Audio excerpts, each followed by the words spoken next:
Exato. Acho que quando a gente fala em equilíbrio, né, a imagem que algumas pessoas têm é daquela coisa parada, né, com os dois lados da balança parados. Na verdade, o equilíbrio é sempre dinâmico, né? Isso. Para haver equilíbrio, de fato, é um movimento. E a gente percebe que as pessoas realmente, como você disse, muitas vezes estão pressionadas pelo resultado. Agora, quando a gente pensa nas pessoas que tem esse foco em gente, são os líderes que focam em pessoas, a gente percebe que uma característica que é muito importante é aquele exemplo, aquela pessoa que está presente, né? Que está olhando para a sua equipe, que está junto dela e consegue traduzir com isso o movimento da empresa, né, para dia a dia das pessoas. Esse cuidado com as pessoas, do exemplo, me remete muito à ideia também de energia, que o chefe tem que ter muita energia, né? Como que você vê esse modelo de chefe que a gente, líder, né, que tem como ideal? É o cara que é enérgico no sentido de energia ou o sujeito mais passivo? Bom, o primeiro ponto com relação a essa questão do exemplo, isso é decisivo, né? Decisivo. Eu costumo brincar sério, né, nos meus treinamentos ou em sala de aula, falando do seguinte, que as lideranças dentro das empresas estão num reality show. Né? Então tem câmera para todo lado. E essas câmeras são os olhos das pessoas da equipe. Eles estão monitorando, acompanhando todo o tempo os movimentos. Então não adianta a liderança pregar a organização se ela é desorganizada. Né? Ela exige o planejamento do time, e se o time resolver pedir, me mostra o seu, chefe, né? Esse seu planejamento aqui não vai sair nada. Então, de repente, a liderança pede um tratamento mais cortês com os clientes, com fornecedores, ou dentro da própria equipe, com as outras áreas da empresa, mas não dá bons exemplos do ponto de vista do relacionamento, comunicação e tratamento às pessoas.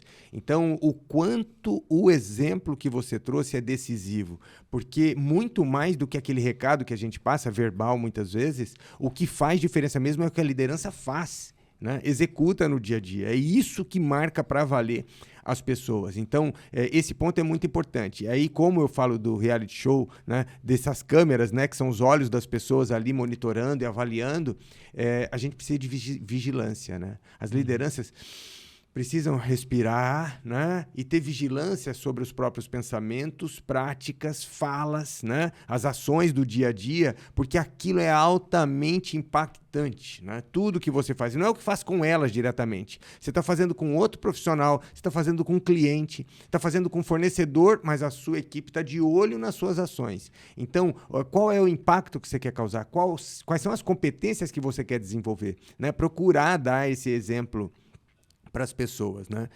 Então, esse é um ponto que eu acredito do ponto de vista do exemplo. E só para fechar essa questão do exemplo também, Henrique, a questão do exemplo traz confiança.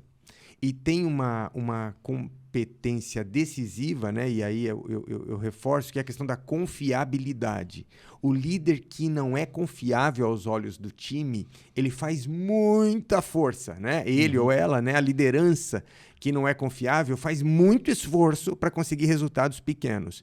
E a liderança que é confiável, né? Que a equipe realmente acredita no que ela diz, no que ela propõe, ela se esforça muito menos, é mais econômico o processo, pode inclusive cuidar de outras tantas coisas. E esse líder que não dá bons exemplos, que não é confiável aos olhos do time, ele tem que vigiar, né? Ele tem que controlar o tempo todo. Então é altamente desgastante para todo mundo. É, né? O capataz, né? É o capataz. E ele não lidera, porque ele não tem tempo para pensar no negócio. Ele não tem tempo para pensar num futuro que, inclusive, pode ser de quinzenal, né? Não precisa ser daqui 10 anos, não.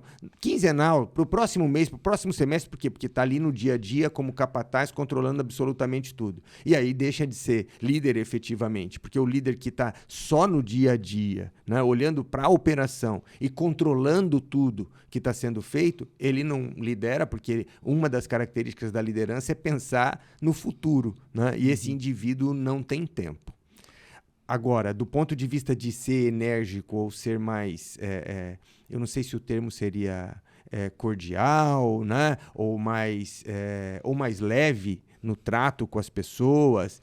O ponto eu acredito que essa é uma questão também relevante para a gente entender aquele desenvolvimento das competências das mais variadas, porque existirão momentos onde a liderança vai ter que ser um tanto mais enérgica, sem ser grosseira, sem ser desrespeitosa, sem assediar moralmente? Claro que sim. Então, em alguns momentos, como se é com filho, né? Você tem o Enzo, eu tenho o João, então em vários momentos nós temos uma relação mais carinhosa, mais calma, mais divertida, bem-humorada. Em outros momentos tem que ter mais energia ali na relação, tem que ser um tanto mais rígido, né? Você não tem para algumas coisas não se flexibiliza. Agora, não é que o fato de não flexibilizar, de ter rigidez, a gente tem violência, né? Ou assédio moral, ou humilhação da outra pessoa, ou aqui quem manda sou eu.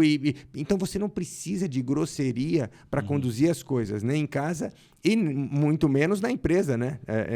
Em lugar nenhum. Então, o ponto é esse. Eu vejo que a gente pode sim precisar daquela energia mais firme, digamos, em algum momento, mas mantendo o respeito que a gente quer que tenha conosco, né? Eu acho que essa é a regra. Qual o respeito que eu quero que as pessoas tenham comigo? Caso eu erre, caso eu me equivoque em alguma coisa, como é que eu quero que as pessoas me tratem? Ok?